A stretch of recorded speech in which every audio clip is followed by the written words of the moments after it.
The key to the void, monologue style. Peaceful life was drenched in sunshine and the smell of fresh wood. Bucha, lost in the greenery, was a place where silence and personal space were valued. The house that Maxim had designed and built himself was the stronghold of that silence. He remembered how the light fell on the oak floor in the living room, how his wife's laughter sounded, how his daughter tried to draw her first butterfly on the wall.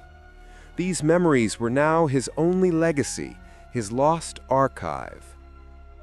The decision to return was not a choice, but a necessity. After weeks of anxious waiting and evacuation, after the news of liberation, he was drawn back, not to the walls, but to the truth. He felt like an ancient pilgrim who had to touch the ruins to find peace. The drive to Bucha was a passage through purgatory. The road he used to speed through effortlessly was now littered with checkpoints, reinforced with sandbags and grim, vigilant faces of Ukrainian soldiers. Every document check, every question brought him back to reality. The world had changed, and he himself had changed. He was no longer just an architect, he was a survivor. When he finally drove into the suburb, the town greeted him with silence. It was not the peaceful silence of a green suburb, it was the silence of the dead, viscous, heavy, permeated with a smell of burning that would never air out. Every kilometer, every turn of the street brought him closer to the truth. He saw the first scars, twisted road signs, trees broken in half like matchsticks. But the most terrible scars were on the buildings. In every shattered window, in every punctured facade, he saw a challenge thrown at his profession, at his belief in solidity. When he reached his street, he stopped. He got out of the car, breathing in the thick, bitter air. There was no one around, only shadows and debris. He put his hand in his pocket and felt the key. Old, heavy, reliable. This key, having survived the occupation, was the most absurd and the most symbolic object in his hands. A key to a house that might no longer exist. A key into the void. He walked on the asphalt, trying not to look down where there might be traces of what he feared even to think about. The sun hung low, yellow and indifferent, piercing through the clouds of jar, dust and ash. He felt every step break his heart into small, sharp shards. He came home to find an answer. How can life be rebuilt when its very foundation has been destroyed? He stopped before the gate. Here, on the threshold, he felt as if he stood at the boundary of time. On the other side of the gate waited the house he knew and loved, but which now belonged to the war, and he had to enter to take it back. The ghost of Yablunska Street. The journey from the town's entrance to his own doorstep turned into a passage through the purgatory of memory for Maxim. Every meter of Yablunska Street, which he knew by heart, where he had seen children riding bicycles, where he greeted neighbors, was now covered with a layer of unbearable, screaming truth. The sun, breaking through the clouds of haze, cast long, distorted shadows onto the ruins. And these shadows, it seemed, belonged not to the walls, but to the past residents who remained here forever. His eyes, the eyes of an architect accustomed to seeing form, proportion, and structure, now saw only chaos. The houses stood like toothless mouths, gaping with the voids of shattered windows. Roofs were punched through, as if giant hands had pierced them. Maxim felt that every building was groaning, and this groaning was louder than any artillery. He tried to breathe superficially so as not to inhale too deeply this bitter metallic air, but the smell of burning was everywhere. It clung to his clothes, penetrated his lungs, mixing with the scent of damp earth and smoldering plastic. The most terrifying things were not the buildings, but the road. The street was littered with remnants. Overturned, burnt skeletons of cars, which only yesterday might have been someone's means of escape, now resembled black, useless coffins on wheels. Maxime recognized some of them. Here was a neighbor's car. Here was the one used to drive children to school. Their transformation into debris was a personal insult to his memory. He walked, focusing his gaze on the meter in front of him, unwilling to see the screaming details. He knew there was pain here that defied description. He felt it in the dug-up earth, in the scraps of wires hanging down like nerves. The land was wounded. It was not just contaminated, it was desecrated. Suddenly, one tree caught his attention. It stood right by the sidewalk, its trunk split in half, but on the branches, stained with soot, tiny light green buds were sprouting, life that refused to surrender. This small act of nature's stubbornness pierced his heart more strongly than the sight of the destruction. Passing a house that was completely gutted by fire, Maxime felt a chill. The chill was not from the spring wind, but from the realization of human evil. This was not accidental destruction, but the deliberate murder of comfort, warmth, and peace. He felt like an invisible man in this ghost town. He was here, but his self was lost somewhere between the last peaceful day and this horror. He was a conductor of his own pain, walking toward his house, the main witness and victim. When he finally saw the familiar outlines of his plot, his heart began to beat with such force that it seemed to try to break through his ribs.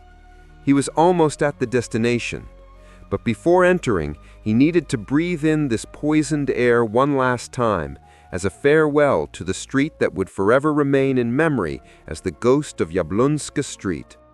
Now it was not a road, but a scar on the body of Ukraine. The house that groans. When Maxime finally stopped in front of his plot, he felt neither relief nor horror. He felt a dull, heavy void, as if his spine had been ripped from his chest. The house he had designed with such love, which was a reflection of his soul, stood before him, but it was alien. It was not a house, but a body after torture. The first thing that caught his eye was the roof. It was not merely damaged, it was breached. A section of the tile in the center was penetrated by a shell, leaving a black, gaping hole that looked like a wound. Through this wound, one could see the shattered rafters that once held the sky above his family. The house, which had always been his fortress, was now vulnerable, open to rain, wind, and sky. He, the architect, knew every joint, every seam in this building. And now, looking at this damage, he felt not anger, but a deep personal pain, as if the blow had struck not the concrete, but his own heart. It was a betrayal of matter. The walls he had erected with such care were riddled with shrapnel scars. They resembled smallpox marks, but every pockmark was black and aggressive. The windows, which should have let in light, were blown out, their frames twisted. The glass, a symbol of transparency and connection to the world, lay on the ground, turned into millions of sharp, useless tears. Maxime slowly walked up to the foundation. He remembered how proud he was of how solidly and reliably he had laid it. But even here, at the ground level, he saw a thin crack running through the basement. This crack was psychological. It told him, nothing is eternal. Nothing can withstand such an onslaught. He leaned his forehead against the cold wall, closing his eyes. In that moment, he heard the house. He heard its groaning, not an acoustic sound, but a metaphysical one. The house groaned about the violated geometry, about the concrete that no longer held, about the insulation that no longer warmed. It groaned about the lives it should have protected, but failed to. He ran his hand over the wall. Beneath the layer of soot and dirt, he felt the familiar texture of the plaster. This texture was the last tangible memory that a home had been here, and not just a collection of building materials. Maxime walked around the house to the other side, where the veranda was located. The wooden deck where they drank their morning coffee was partially burned. The fire had left behind black, twisted stumps that used to be the steps. The veranda, open to the world and the sun, was now estranged from life, closed off. He picked up a shard of roof tile from the ground. It was red, speckled with gray dust. It was heavy, and it was useless. This was his entire life condensed into this piece of debris. He recalled one of the laws of architecture: form follows function. The house was supposed to serve as a refuge, a place of love and growth, but now its function was broken. It had become a monument to the invasion. Maxime understood that simply rebuilding it was not enough. He needed to heal it. He needed to restore its soul, its trust in the world. And for that, he first needed to accept its pain, its mutilation. He remained standing in the silence, watching the clouds slowly move across the sky, reflecting in the shards of the windows. His house waited.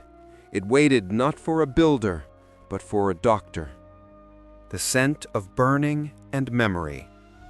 Entering the house was not merely opening a door, but crossing a boundary between an external tragedy and a personal catastrophe. The door Maxime had left closed was torn from its hinges, hanging on a single pivot like a broken wing. The step across that threshold was a step into timelessness. He was greeted by a smell. It was not a single aroma, but a layered, multifaceted trail of occupation and destruction. The first layer, acrid smoke, damp, embedded in every fiber of the wood, in every fold of fabric. It was the smell of a fire that had gone out, but had not disappeared. It stung his nose, caused his throat to tickle, and spoke of an alien, hostile presence that had been here, breathing here. Under the smoke, a second, more subtle and disgusting layer was concealed, the smell of damp, mold, and stagnant life. Due to the pierced roof, water had penetrated inside, turning his once dry walls into decaying material.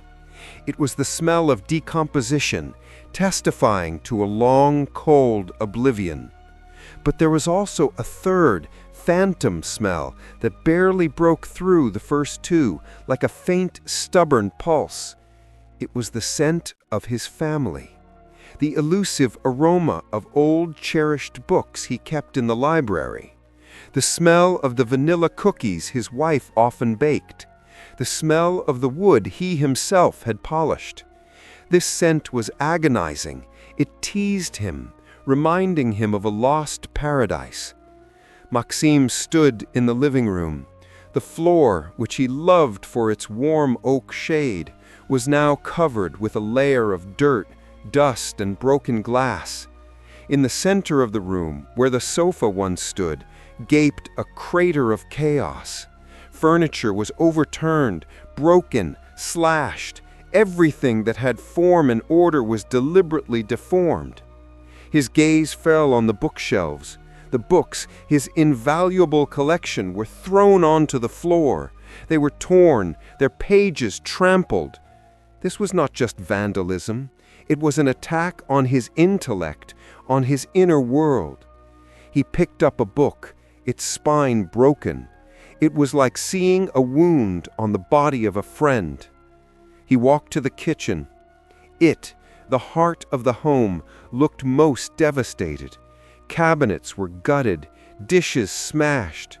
But the most horrifying thing was what he saw on the table. Traces of a stranger's rough meal, discarded cigarette butts, empty cans, grease stains. This was not just an intrusion, it was defilement. An alien, hostile entity had lived here, appropriating his space, his warmth. Every step was accompanied by the crunch of glass and the squeak of floorboards. These sounds were the voice of the ruins, telling their story of uninvited guests, of nights of fear, of a brutal force that knew no respect. Maxim closed his eyes.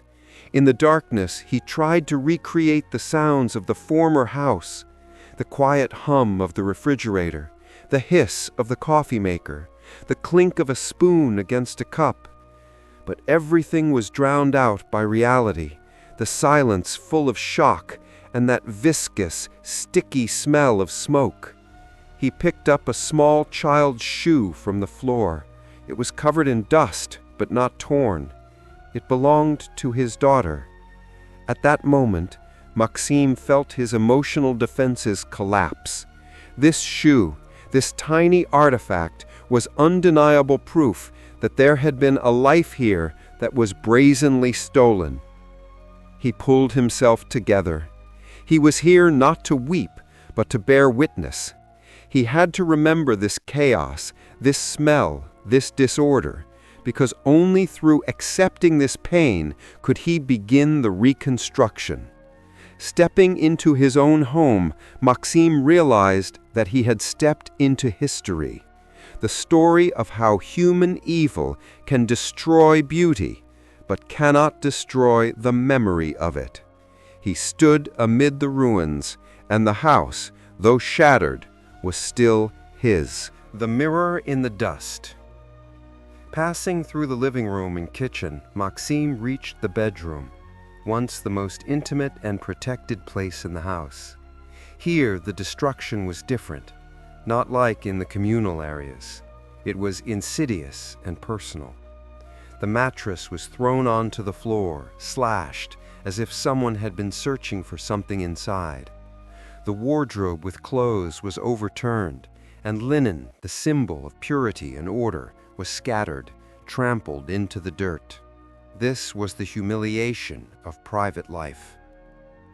Amidst this havoc, on a dresser that miraculously stood firm, Maxim noticed a rectangle, as if covered with frost. He stepped closer, carefully wiped away the thick cement dust, and uncovered a mirror. It was small, in a simple wooden frame, hanging on the wall, slightly askew, but it was not broken. It was a miracle, an undamaged, smooth surface in a world of sharp corners and shattered fragments. The mirror, which always showed the truth, now stood ready to fulfill its function. Maxim looked at himself for the first time in a long time. He saw a stranger. The man reflected in the dusty, cloudy surface was older than he remembered. His face was haggard, not so much from physical exhaustion as from the weight of what he had seen. Deep shadows lay around his eyes, like a dark residue that could not be wiped away. The beard he had grown in evacuation seemed alien, but the most striking feature were his eyes. The eyes of his reflection were empty and yet overflowing. They lacked the former spark of the architect, the man who builds and plans. In them was an undefined, restrained fury and bottomless sorrow. This was the man of war, a new species that had just emerged from underground, but had not yet learned how to live in the light. Maxim slowly, almost hypnotically, ran a dirty finger across the reflection, wiping a stripe of dust from the surface. He wanted to see his former self, the one who carelessly shaved in front of this mirror, who planned renovations, who laughed. But the image remained elusive. The war had not just destroyed his house, it had destroyed his identity. He recalled a phrase he had once heard: "War is when you try to find yourself in a place where you no longer exist." And this mirror was a cold, mute witness to that loss. It also showed the backdrop of his current existence, the dirty, ripped bed, the walls covered with soot. But even against this backdrop of horror, his reflection stood upright. This was the stubbornness of the spirit. Maxim stood by the mirror, trying to comprehend how he could now live with this new face. The former Maxim could have fixed the house, but could this new one restore himself? Could he believe again in the future, in the harmony of lines, in the purity of form? He turned away from the mirror, but its image remained in his memory. He did not break it. That would have been too easy. He left it hanging, like a landmark on his path to redemption. The mirror had to remind him of who he had become and of who he must become to bring his family back to this house. Evening was approaching. In the window clogged with dirt, the gray light was dimly reflected. Maxim took the child's shoe he had found in the kitchen out of his pocket and placed it on the dresser next to the mirror. Two symbols, lost childhood and shattered self. And now, with these two artifacts, he was ready to begin the war for reconstruction. The missing blueprint. With the arrival of the new day, the seventh since his return to the ruins, the chaos around him demanded order. Maxim, an architect by vocation and profession, could not start acting until he reclaimed logic and structure. His brain, accustomed to operating with precise measurements and impeccable lines, refused to accept the randomness of destruction as a final fact. He needed a plan. He began searching for the blueprints of his house. These blueprints were not just technical documentation. They were a covenant, written in the language of geometry, his promise to his family of durability, beauty, and harmony. Encrypted within them was the original design, the ideal that had been so brutally violated. Maxim remembered keeping them in a flat metal tube hidden in a niche in his home office, which, ironically, he had designed as the most protected place in the house. The office was in the part of the house that had taken the main blow, and it was now buried under a layer of debris and mash. The search turned into an archaeological expedition into his own past. He worked slowly, methodically, removing one fragment at a time, like a surgeon extracting shrapnel. He could not afford haste, lest he damage what might be the last evidence of his life before the war. Every object he pulled from under the wreckage was a memory he had to let go of.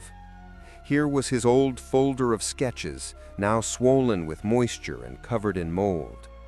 Here was his favorite clay mug, broken into dozens of tiny fragments, reflecting its destruction in every shard. He found books whose pages, stuck together with dampness, had fallen silent forever. He worked to the accompaniment of a silence that was constantly interrupted. These were not the sounds of war, but the sounds of settling. The creak of wood, the settling of cement dust, the faint, barely audible cough of the house itself, which continued to slowly die. Finally, his hand hit metal, the tube. It was bent like a crumpled can, but its shape was recognizable. With effort, he pulled it out, freeing it from the tenacious embrace of reinforcement and concrete. Maxim sat on the dirty floor, carefully opening the flattened cap. Inside, the blueprints were crumpled, stained with moisture and dirt, but they were intact. He unrolled the main plan, the elevation plan. And in that moment, looking at the perfect, clean lines of his creation, he felt a rush of irrational anger. On the blueprint, everything was perfect. Symmetry, proportions, windows letting in exactly the right amount of light. But the reality was ugly. It had been ripped out of context, disfigured by an alien will. The blueprint was an accusation. It accused the war of not merely destroying material, but of destroying the intention. The war did not understand that every line on that sheet was not just A to B, it was a vector of hope and a guarantee of peace. Maxim realized he wasn't just looking for a plan to restore the house, he was looking for a plan for his future.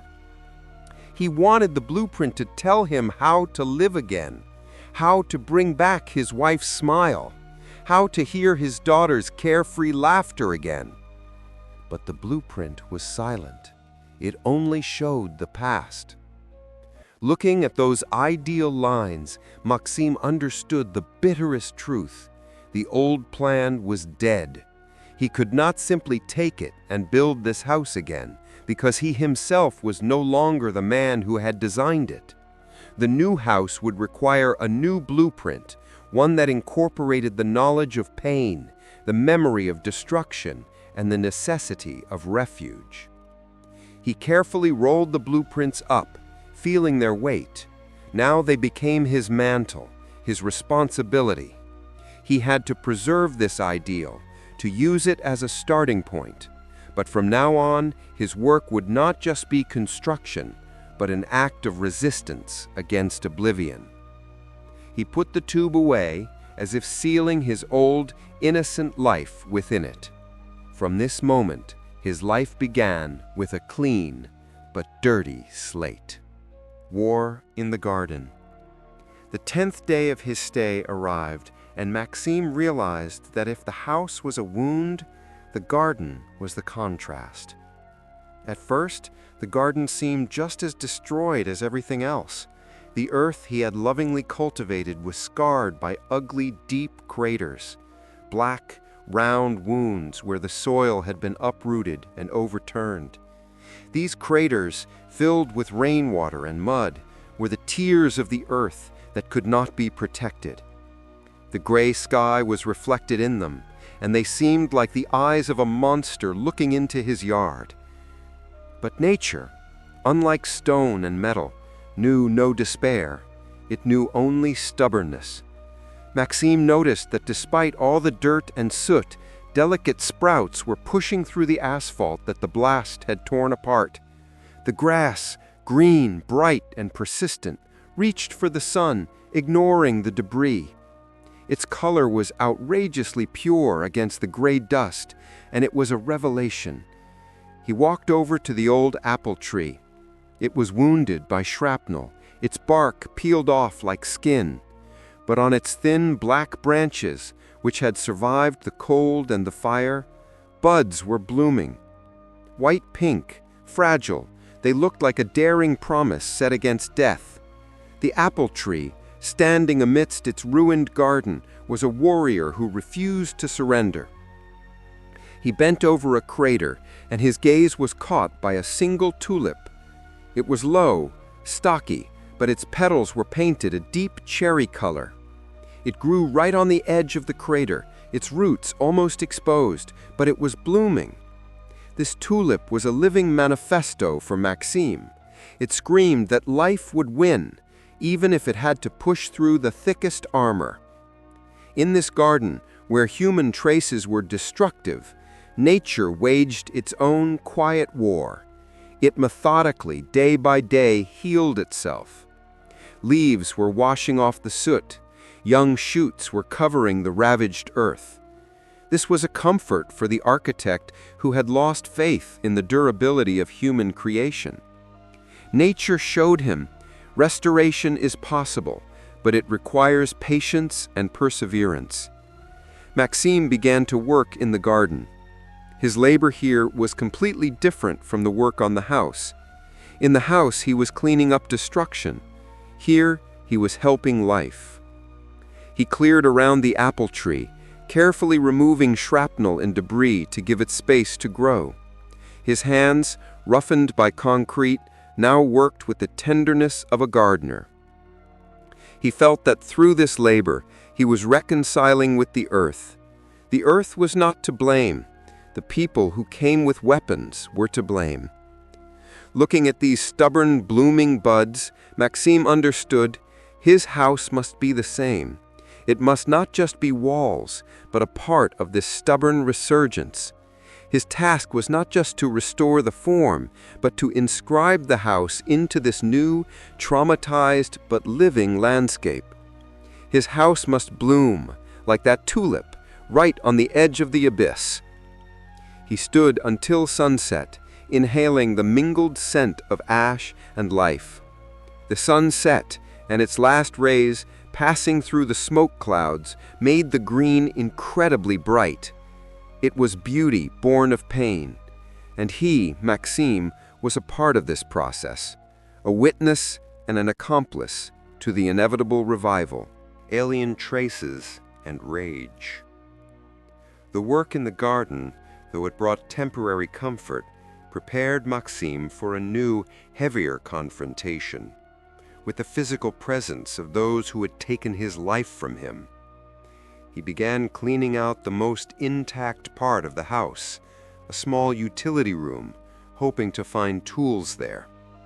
It was there, in the corner where he always kept old cans of paint, that he stumbled upon alien traces. This was not just dirt or destruction. It was abandoned trash, physical evidence that people had lived here.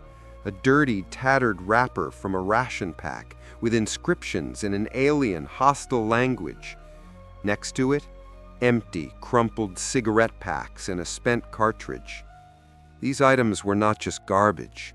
They were artifacts of the invasion, signs that his private space had been seized, used, and desecrated. Maxime froze. The physical labor of cleaning concrete and glass was heavy but neutral. But the confrontation with these traces triggered an explosion of irrational primal fury. This was not anger at the war or the shells. This was anger at specific people who had sat here in his house, eaten, smoked, and looked at his family's belongings with indifference. He grabbed the crumpled wrapper and felt the blood rush to his temples. In that moment, the architect, the man of order and creation, felt like a wild animal defending its den. He wanted to scream, but his throat was constricted by the weight of what he had endured. Instead of a scream, a dull animal roar escaped him. He immediately began to destroy these traces. He stomped on the wrapper, tearing it as if trying to rip apart the very memory of the occupier. He gathered the cartridges and cigarette butts, feeling their repulsive weight, and threw them into a bucket, as if casting an evil spirit out of the house. The anger, however, was brief but devastating. It was replaced by nausea and a feeling of complete helplessness. He understood that he would never be able to completely cleanse this house of the alien smell and the alien history. The history of those weeks had been forever absorbed into the walls, the foundation, and his own memory. After he finished clearing, he saw an inscription scratched into the wall with a sharp object, an illegible, crude phrase, meaningless, but it was a written sign that his house had been not just a place to sleep, but a seized territory. Maxime sat on the floor, feeling his body tremble from the strain. He understood that anger is a destructive force, and if he allowed it to possess him, he would become just as destructive as those who had done this. He could not build while this fury raged within him. He closed his eyes and focused on the form, on the lines of the blueprint that lay in the tube, on the stubbornness of the tulip in the garden. He had to transform this anger. He could not let the rage turn into ash. It had to become fuel for creation. He decided, on every board he nailed, on every brick he laid, there would be a response to that inscription. His work would be a silent but thunderous refutation of their presence. He would not take revenge with destruction. He would take revenge with beauty, order, and the invulnerability of the spirit. In that moment, looking at the alien trash, Maxime made his final decision. His house would not just be restored, it would become a monument to resistance, built from pain but aimed toward the light. The silent helper. Days merged into weeks, and Maxime's solitude became physical. The anger caused by the alien traces gave way to a deep, draining alienation. Working in the silence of his own ruined house, he felt like the last man on earth, locked in a personal apocalypse. But man, even in ruins, is not made for absolute solitude. He needs connection, even the most spectral one. On the 11th day, as Maxim was carrying a particularly heavy bag filled with broken glass and debris out of the house, he heard a sound. It was not the roar of war, nor the creak of his own house. It was the rhythmic, stubborn sound of a hammer from somewhere on the neighboring street. The sound was misplaced, it was audacious, it was alive. Maxim stopped, listening intently. The hammering was slow but constant. It was like a pulse that had suddenly started beating again in the dead town. This sound was proof he was not alone. Driven by a sudden, sharp curiosity that replaced fear, Maxim walked toward the sound. He passed through a hole in the fence, past the twisted lilac bushes. On the neighboring plot, by a similarly heavily wounded house, a man was working. It was an elderly man, about 70, with a face etched with wrinkles and hands covered in dust but firm. He was wearing old, stained overalls and a knitted hat, despite the spring sun. He was not rushing, but his movements were precise and economical. He was not clearing debris, he was dismantling. He was carefully removing intact, though charred, boards from a doorway to reuse them. Maxim stood at the edge of the plot, watching. The elderly man did not look up. He seemed completely immersed in the meditation of his labor. He worked as if the war was merely an annoying temporary inconvenience in his eternal building schedule. Maxim did not dare to speak. Words in this ruined world seemed empty and meaningless. What could he say? "Hello, I'm your neighbor. My house is ruined and my sanity is on the brink?" No. Instead of words, Maxim took his bucket of debris and walked up to the elderly man. He silently placed his bucket next to the pile of wreckage the man was collecting and took on the heaviest labor, lifting and carrying the beams that the man clearly could not lift alone. Their communication began with labor. The elderly man, without saying a word, nodded. It was not a nod of gratitude, but a nod of understanding. He did not ask who Maxim was, where he came from, or what he had endured. He saw his dirt, his fatigue, and his desire to work, and that was enough. He simply pointed to the next beam. Maxim and this man, whom he internally named the Silent Helper, worked together until midday. They did not exchange a single word, but their synchronicity was perfect. When Maxim tired, the Silent Helper slowed the pace. When a heavy piece of rubble needed to be lifted, their hands instinctively went to the exact same spot. It was community without language, united by a shared catastrophe and a shared will to resurrection. In their silence there was therapy. The physical fatigue that descended upon Maxim was clean and honest. It pushed out the anger and the sorrow. In his hands, busy with a heavy beam, there was no room for the rage caused by the inscription on the wall. He felt his blood flowing correctly again, not to his head, feeding fury, but to his hands, feeding creation. During a short break, when the sun was high, the quiet helper took a crumpled piece of bread from his pocket and divided it in half. He did not offer, he presented. Maxim took his half. The bread was dry, but its taste held the salt of the earth and humanity. They ate, sitting on the ruins of the wall, and in that moment they were equal, in their poverty, in their labor, in their stubbornness. Later, Maxim learned his name, Grigori, but it did not matter. He was and remained the quiet helper, the man who showed Maxim that there are still roots holding the ground in Bucha. Grigori had not left. He had survived the occupation, hiding in a cellar, and emerged to simply continue his life. Grigori did not give advice. He gave an example. His house was perhaps more ruined than Maxim's, but he worked on it as if restoring not walls, but honor. He showed Maxim that the first brick of restoration is not material, but the will to labor. When the work on the heavy debris was finished, Grigori nodded to Maxim. It was a sign of respect and farewell for the day. He returned to his hammer, and the rhythmic tapping filled the street again. Maxim returned to his own home. His hands ached, his back was sore, but his spirit was lighter. The loneliness had been broken. He now knew that his work was not just a personal matter, it was a relay. When he builds, he hears the neighbor's hammer. When the neighbor rests, he hears Maxim's steps. On this day, amidst the ruins, a new kind of neighborhood was born, a community of the stubborn who refused to surrender the town to oblivion. The slow breath of labor. After meeting Grigori, Maxim was possessed by the monotonous, salvific fury of labor. He did not rush, but worked non-stop, from dawn until dusk.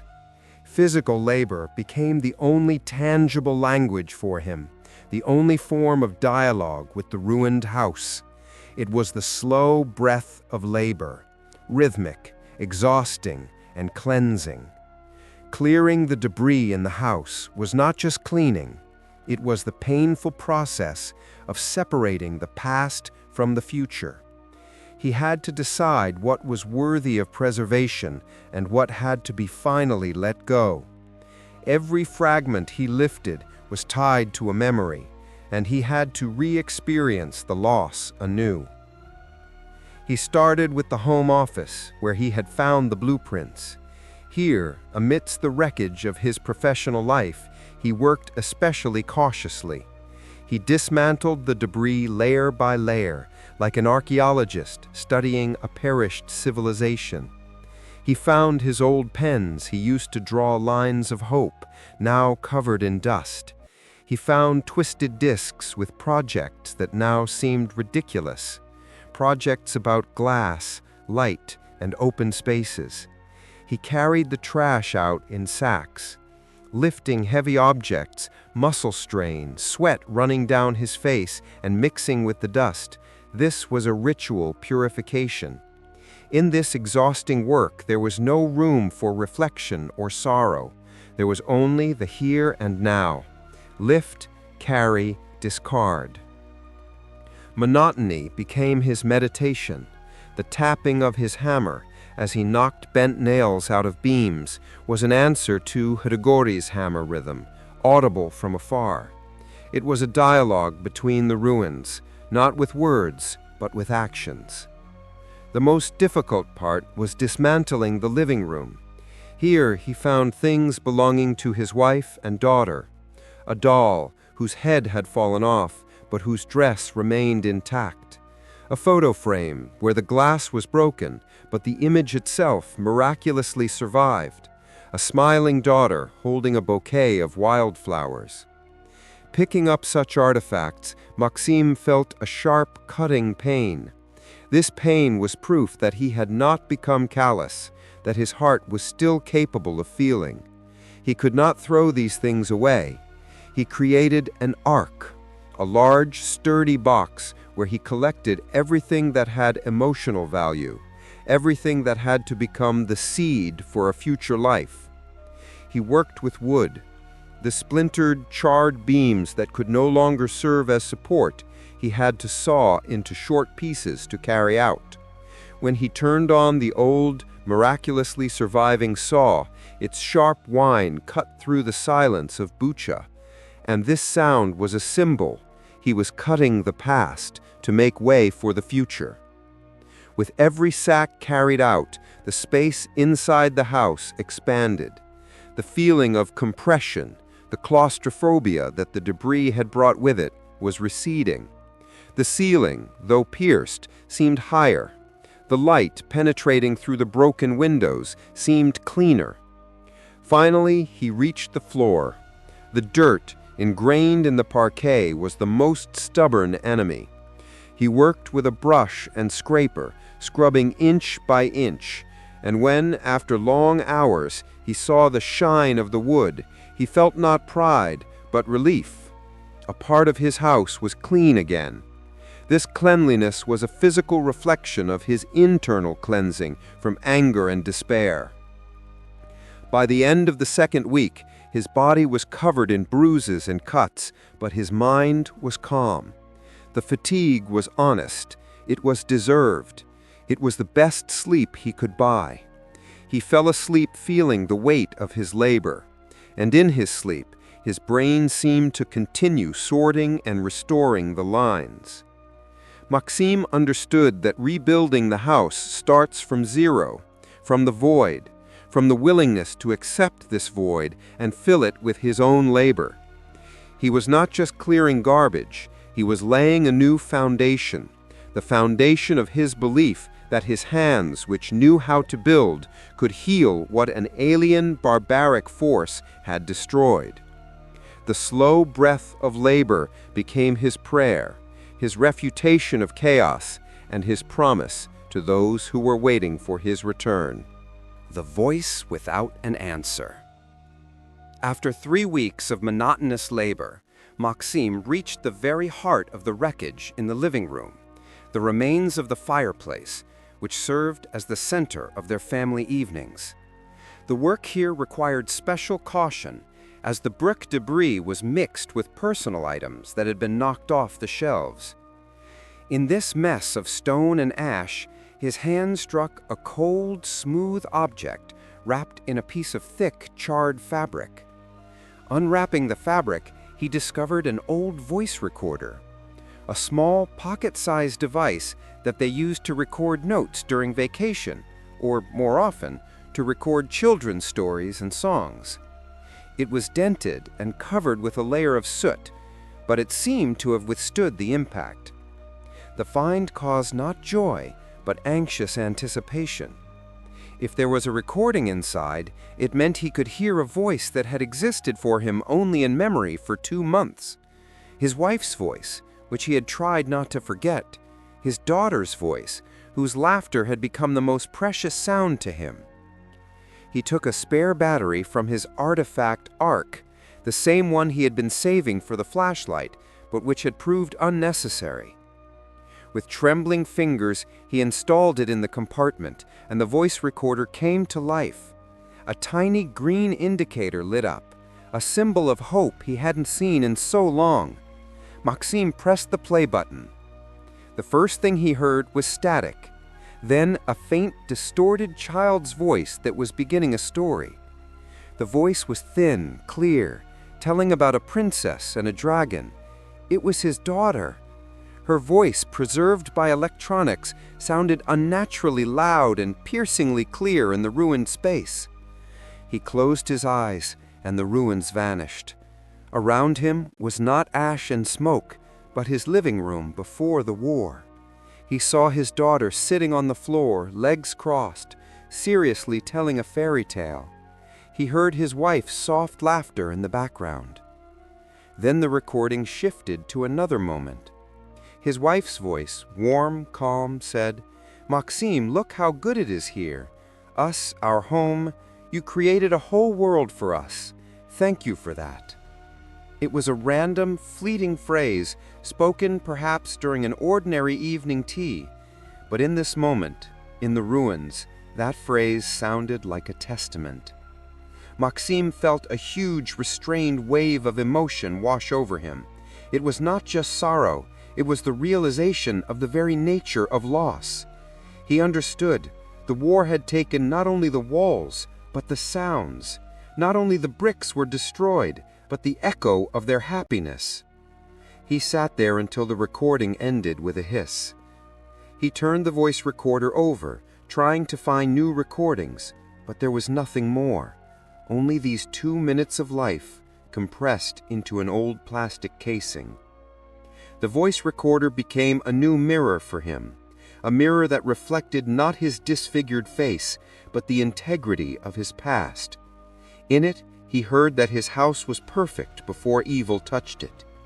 The question that had tormented him since his return now rang with new force.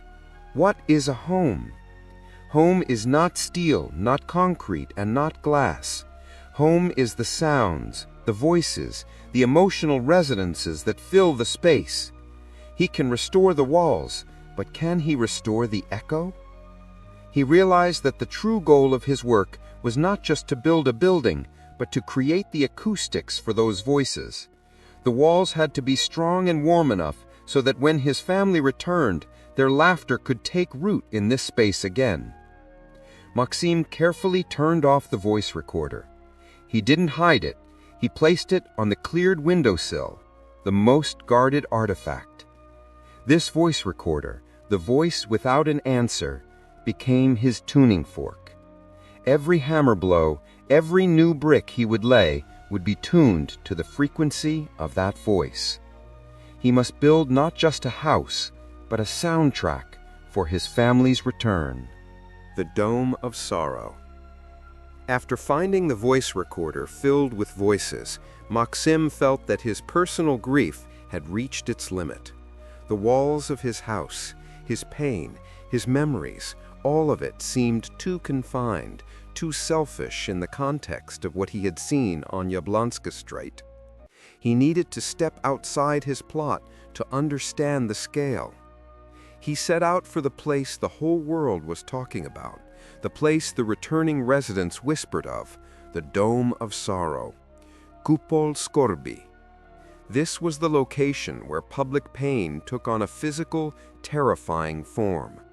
The path was short but heavy. Every step on the streets of Bucha was a step through history, where every stain, every fragment, spoke of tragedy. But as he approached the area that was once a quiet green corner, he felt the atmosphere change. The air became thick, heavy, as if filled with unshed tears. He saw land that had been violated. Land that should always have been a place of growth and peace was now a place of hastily disturbed rest. Maxim, the architect, who always worked with the earth, knew how it should behave. Here, it was raped. The center of the area was fenced off. People stood around, few, silent, with stone faces. They were not weeping, they were frozen. Their silence was deafening and unifying. Maxim drew closer. What he saw was an unbearable sight and an act of national indictment. He saw the traces, a place where the pain of thousands of people was compressed into a single terrifying, inhuman fact. It was not just death, it was extermination. He looked at the simple, rough pit that had been excavated, and in that pit, he saw the contrast between the humanity that should have protected and a barbarism that came from the outside.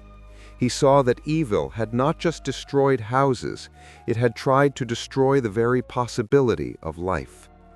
His personal pain, the shattered facade, the ruined fireplace, the stolen sounds, suddenly seemed insignificant against this abyss of collective grief. His house was wounded, but these people were murdered. Maxim could not move. He felt his professional consciousness, the consciousness of a man who should build and protect, was tearing apart. How could he think about the foundation of his house when beneath his feet lay the destroyed foundations of hundreds of lives? He knelt at the temporary fence, touching the earth. In this gesture, there was forgiveness and supplication. He asked forgiveness from these innocent souls for not being able to protect them, and he asked them for the strength to carry their memory forward. The silence reigning here was different from the silence of the ruins. In the ruins, there was the silence of eternity.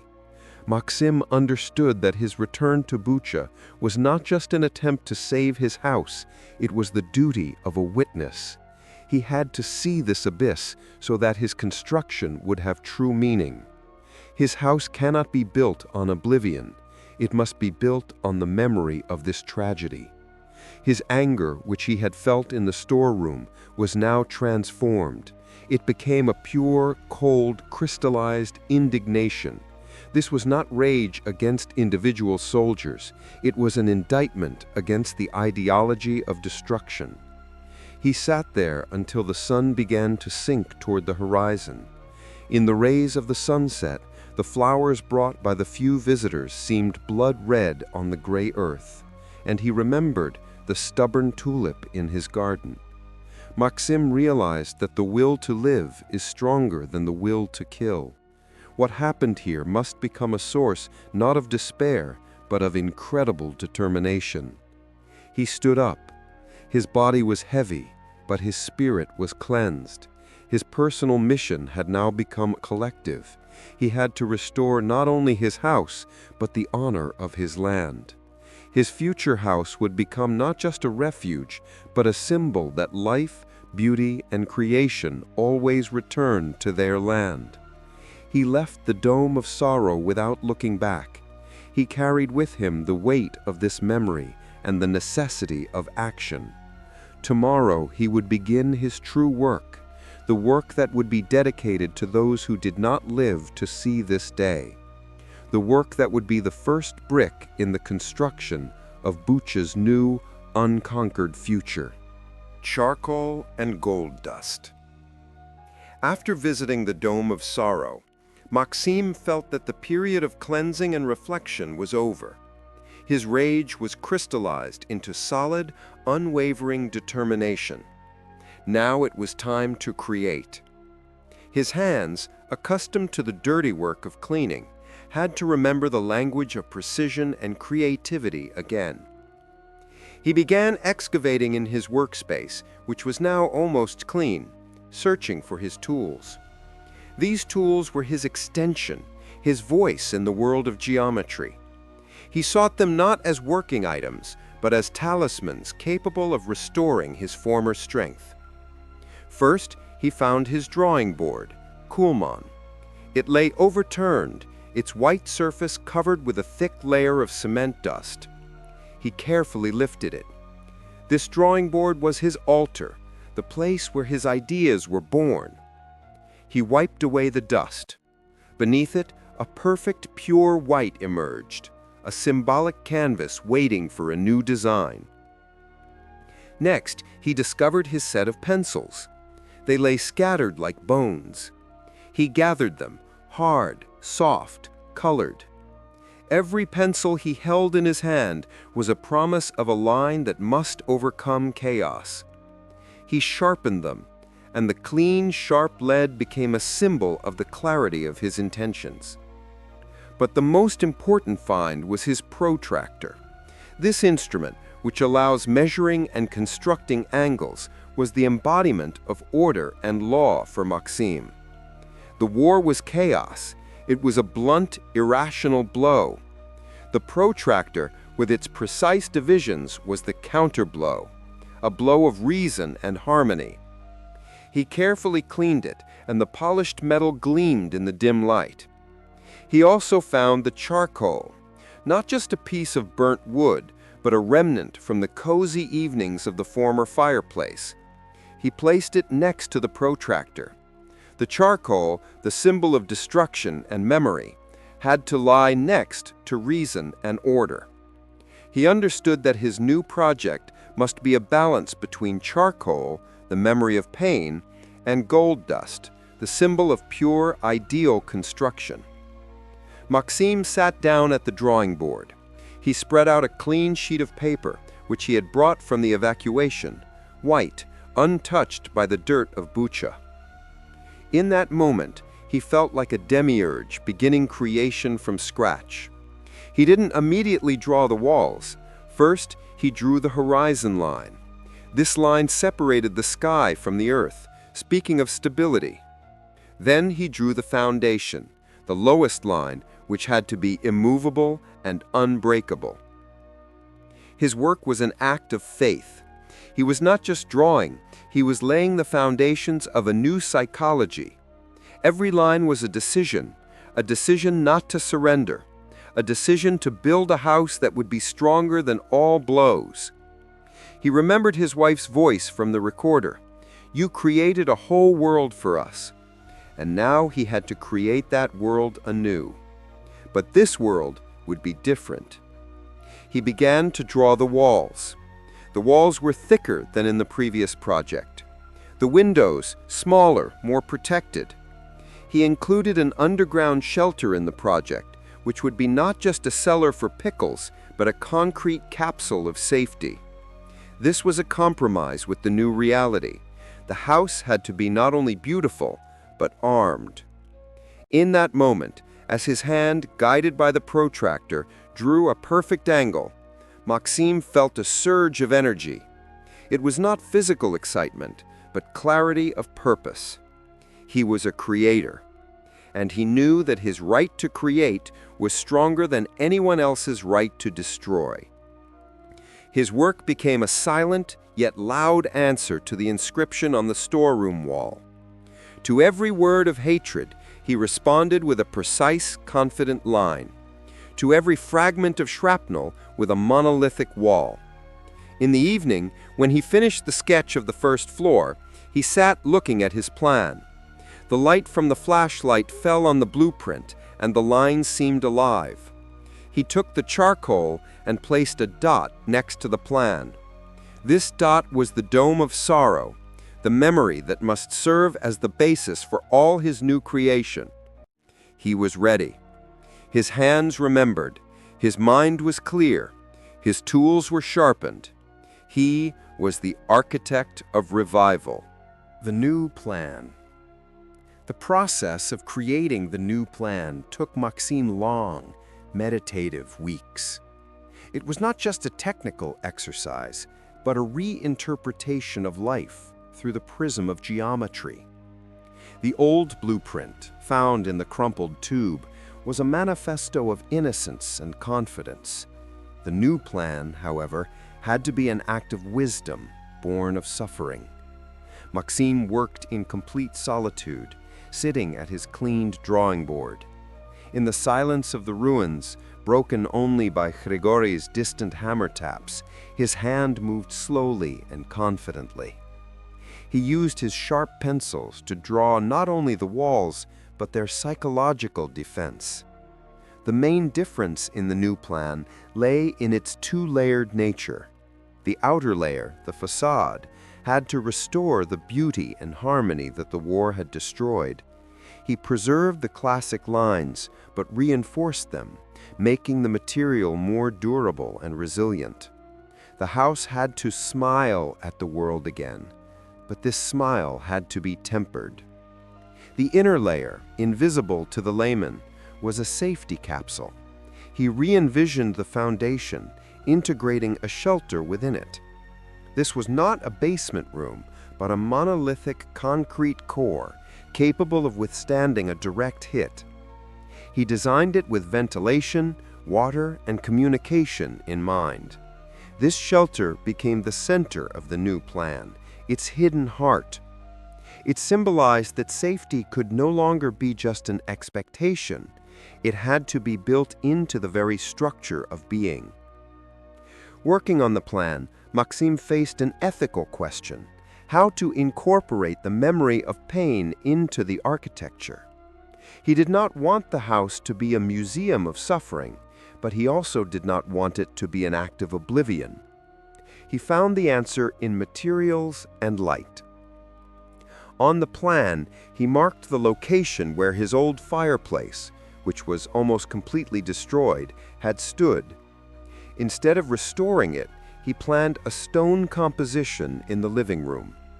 This composition was to consist of cleaned, melted fragments of his old house integrated into a new, clean concrete mass. This was the stone of memory, an unbreakable reminder of what was lost, but now became a part of the new durability. Next, he re-envisioned the windows. He could not give up light, but the windows now had to be smart. On the blueprint, he designed a system of internal metallic shutters that could be lowered in seconds. This was a compromise between openness and protection. Windows must let in the sun, but their owners must have the ability to close themselves off from the shadow at any moment. The most lyrical element of the new plan became the wall of voices. At the spot where he found the voice recorder, he planned a small, nondescript niche. This niche was to become the place where the ark, the box with the child's shoe and the voice recorder, would be stored. The niche had to be covered with thick, transparent glass and illuminated from within. This was an altar of memory, not a religious one, but a human one, which had to serve as fuel for the future. The family entering the house had to see what it was rebuilt for. Completing the plan, Maxim felt an incredible sense of finality. He had not merely rebuilt the house, he had rewritten his family's history in the language of architecture. The house became a living testament that destruction is only a pause in the process of creation. The new plan was brutal in its honesty. It acknowledged the existence of evil and planned protection against it. But it was also incredibly beautiful, because in every one of its lines there was an unwavering belief in the return of harmony. He rolled up the blueprint. It was heavy, not with material, but with responsibility.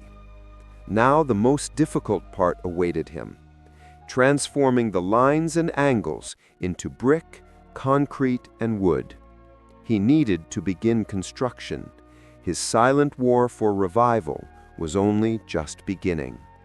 The neighbors' return. After the new plan was completed, Maxim felt that his personal alienation was gradually diminishing. His work now had a clear vector, and this clarity allowed him to look up beyond his fence and see what was happening on the streets of Bucha. With the arrival of the second half of spring, the town that had seemed dead began to show the first timid signs of life. It was like the awakening of a sleeping giant that had long been paralyzed by horror. First, it was just sounds. The quiet, stubborn tap of Grigory's hammer, coming from the neighboring plot, began to be joined by new rhythms. The scrape of shovels, the whine of a saw, the hum of a generator. These sounds, once associated with war, now became a choir of creation. They were the music of revival that drowned out the echo of explosions etched in the walls. Then people appeared. They returned singly or in small families, laden with modest baggage. They were like silent shadows, cautiously treading on the familiar but now alien land. Their faces expressed the same mixture of fatigue, disbelief, and resolve that Maxim had seen in the mirror. Maxim watched them from his plot. He saw how people, pulling up to their destroyed homes, froze. Their silent reaction was universal. A brief, devastating realization, then a deep breath, and the start of work. No one screamed, no one indulged in prolonged grief. Everyone immediately started to work. This was a non-verbal community of trauma. People did not ask each other how they survived. They asked how they could help. Neighborliness was built not on words, but on the exchange of resources and tools. Maxim saw how Grigory, the quiet helper, was now not only working on his house, but moving around the street. He didn't speak, but he pointed, showing where one could find intact planks, where water had survived, where it was best to stack garbage. He was the silent coordinator of the revival. One day, as Maxim was carrying out another beam, he noticed a woman with a child standing at his gate. They were just watching. Maxim recognized her. It was Olga, who lived 2 houses down, the owner of a small flower shop he often visited. Her house was reduced to ruins. She didn't say a word. She only nodded him with an expression of understanding that was deeper than any words. Then, without stepping onto the plot, she walked up to the apple tree, which had already bloomed despite its wounds, and plucked one branch. It was a quiet, symbolic act of claiming her land, her right to beauty. Soon, Maxime began to receive unsolicited gifts. Small, clean piles of rubble, already sorted and ready for removal, appeared near his gate. Someone driving by left him a canister of gasoline for the generator. This was a chain reaction of goodness that spread through the street like a living, healing wave. Maxime realized that the restoration of Bucha was a collective project that was driven not by grants or political decisions, but by the stubbornness of its residents. Every person who returned and started cleaning their yard was asserting life on this land. Every new hammer blow was a denial of death, a confirmation of sovereignty. He took his new plan, which was clean and ideal, and hung it on the wall of his cleared office. He no longer felt the need to hide it. This plan was a public promise. It was his contribution to the shared non-verbal constitution of the town's revival. He walked out onto the street, his hands stained with fresh cement. He saw Grigory and another returned neighbor installing a new clean plank on a doorway, and Maxime felt an incredible sense of pride. He was part of this fraternity of creators. They did not talk about the war. They talked about fasteners, concrete, drainage. They spoke about the future in the language of building materials. Maxime returned to his house, took a trowel, and began applying the first clean layer of cement to the basement, closing the crack he had discovered on the first day. The cement was fresh, moist, smelling of new life.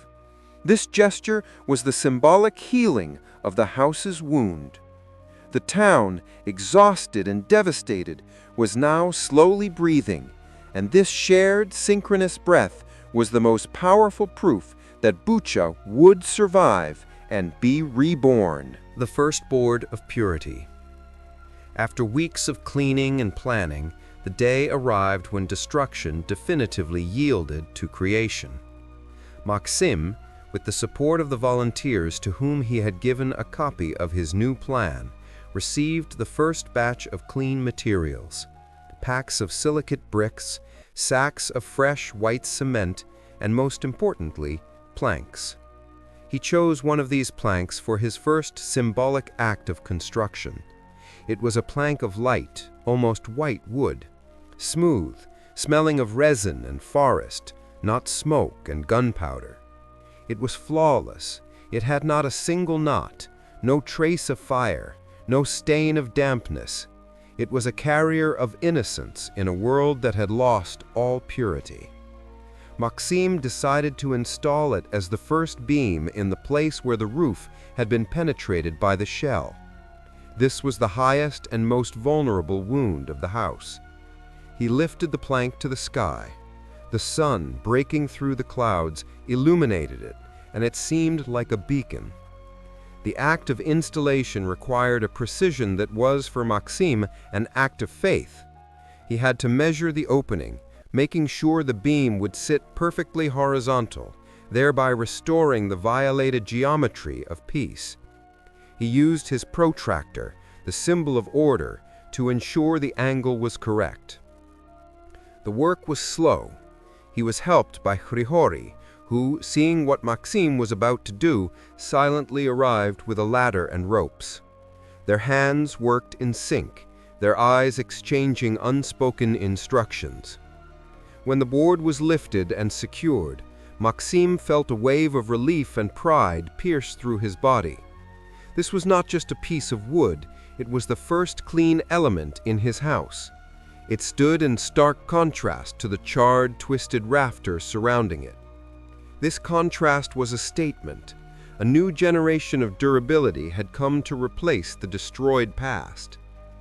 Maxime ran his hand over the smooth surface of the board. Its cold purity seemed a miracle next to the rough soot of the old beams.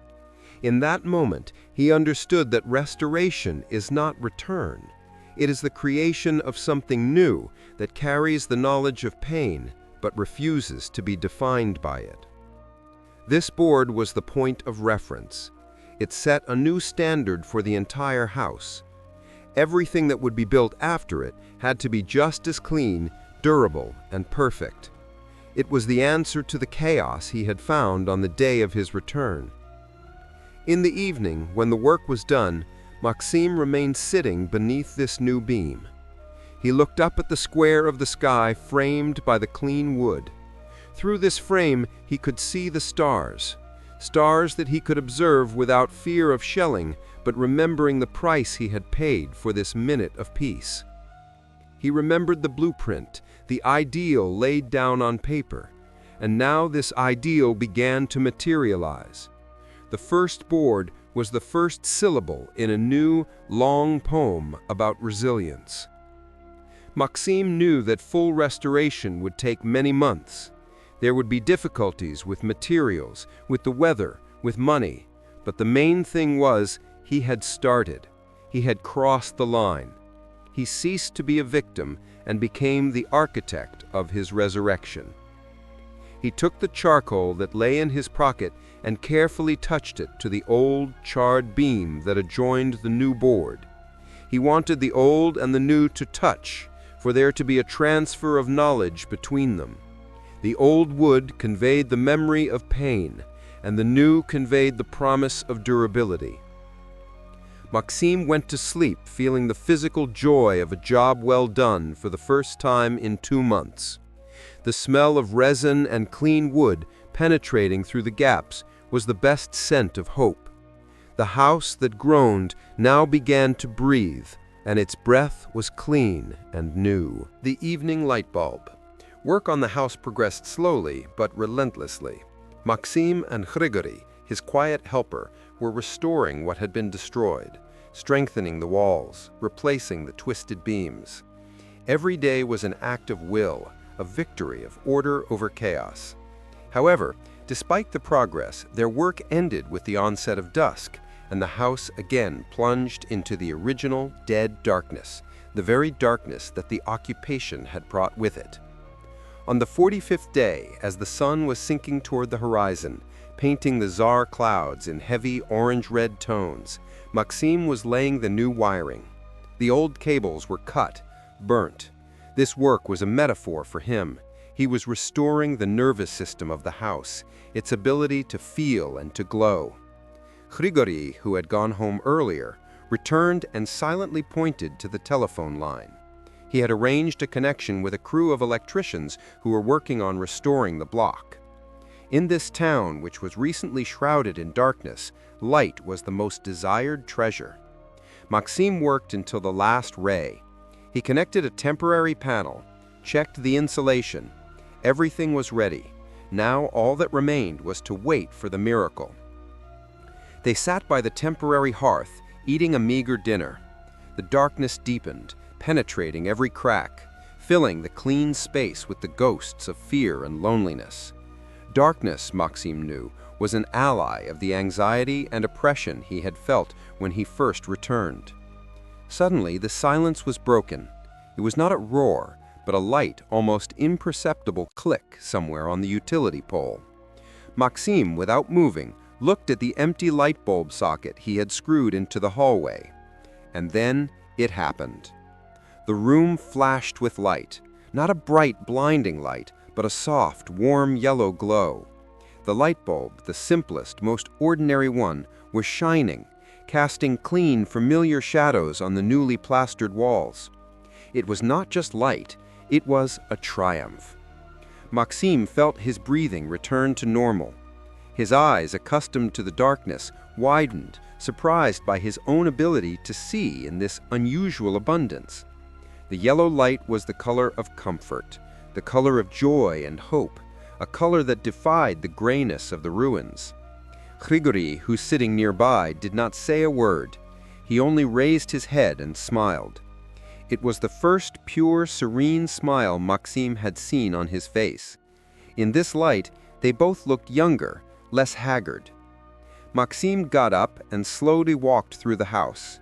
In the living room, where only yesterday there was twilight, the light snatched everything he had restored from the darkness. The clean beam, the scrubbed floor, the ark with the shoe and the voice recorder. The light was a confirmation of his work. It said, "This exists. It is real. It is clean." He walked to the window. It was covered with a thick film instead of glass, but through it the light of his bulb penetrated outside. And then he saw. The light from his house was lonely. Around, the entire street, the entire block, remained plunged into a deep black darkness. His house, barely restored, was the only glowing spot on this devastated land. He realized that this light was not a personal good. It was a beacon. He remembered Grigori's words about having to restore the honor of their land. This light was a visible declaration of that. It told the neighbors who were still sitting in the dark or only planning to return, "Come back. There is life here. There is hope here."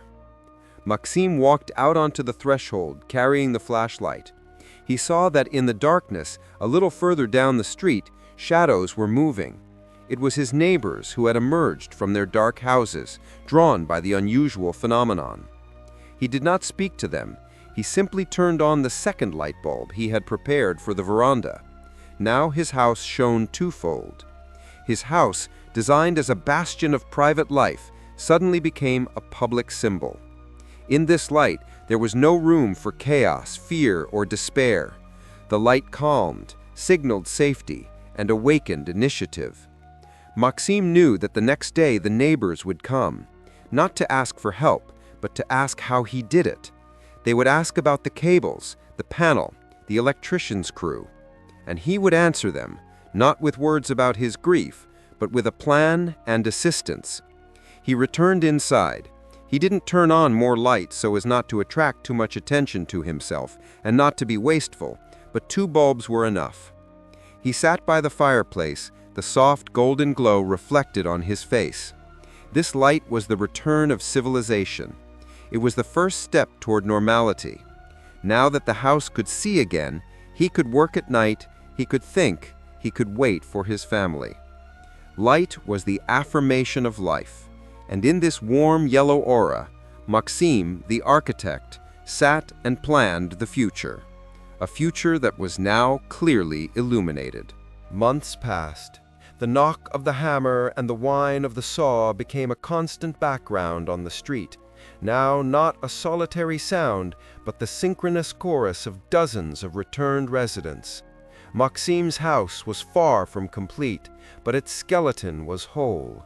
It had a new, durable roof that no longer wept, and intact, though temporary, windows.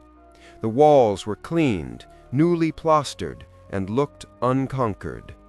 He stood on the threshold, his body tired, but his spirit was incredibly light. He looked at his house. It was no longer the house that groans, but the house that breathes. It was a monument to will, a testament that human design is stronger than the destructive force. Inside, the wall of voices was finished. Above the niche, where the child's shoe and the voice recorder now lay, he had installed the stone of memory, cleaned, melted shards integrated into pure white cement. This was the heart of the house, the place where the past was acknowledged but was not allowed to dominate the future. Maxim was waiting. He was waiting for the true return, the return of his family. He didn't tell them exactly what he had done. He only said, "Come, the house is waiting. It is strong." And then one day in late spring, when the air was especially clean and saturated with the smell of blooming lilac, which, like the apple tree, had stubbornly revived, he heard a sound that was louder than any hammer and more valuable than any light. It was the sound of a car slowing down at his gate. His wife, Olena, and daughter, Maria, got out. Olena's first reaction was silence. She did not rush to him. She stood in the street and looked at the house she had left as a ruin. She saw its new lines, the clean roof, the stubborn light in the windows. She saw not restoration, but a miracle. Finally, she walked to him, and their embrace was an incredible fusion of 2 souls separated by war. In that embrace, Maxime felt his healing was complete.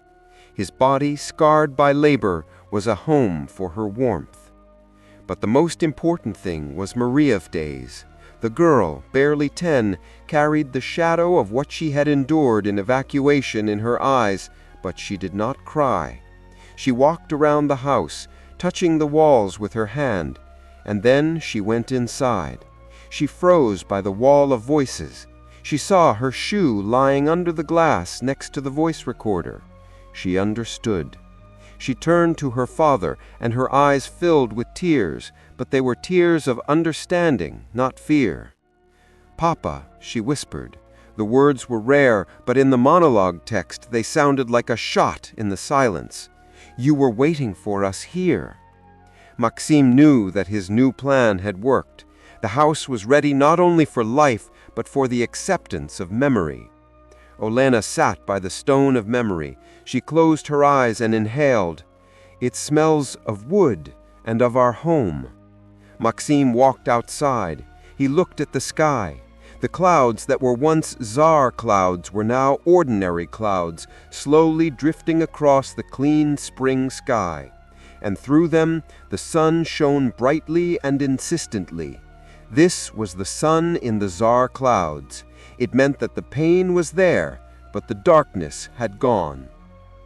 He looked at his street. Light shone in every window. He heard the laughter of children playing in the revived courtyards. Grigori's hammer continued to knock. He was building on. Maxime understood. The home was completed not when he laid the last brick, but when its voices returned to it. His labor, his anger, his sorrow, all of it had transformed into the foundation of the future. He knew that they would never forget, but he also knew that they would live.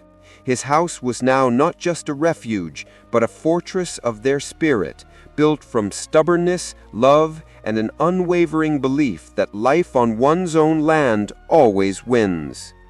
He raised his head to the sun, and for the first time in long months allowed himself to simply breathe, to breathe the clean, free air of the reborn Bucha.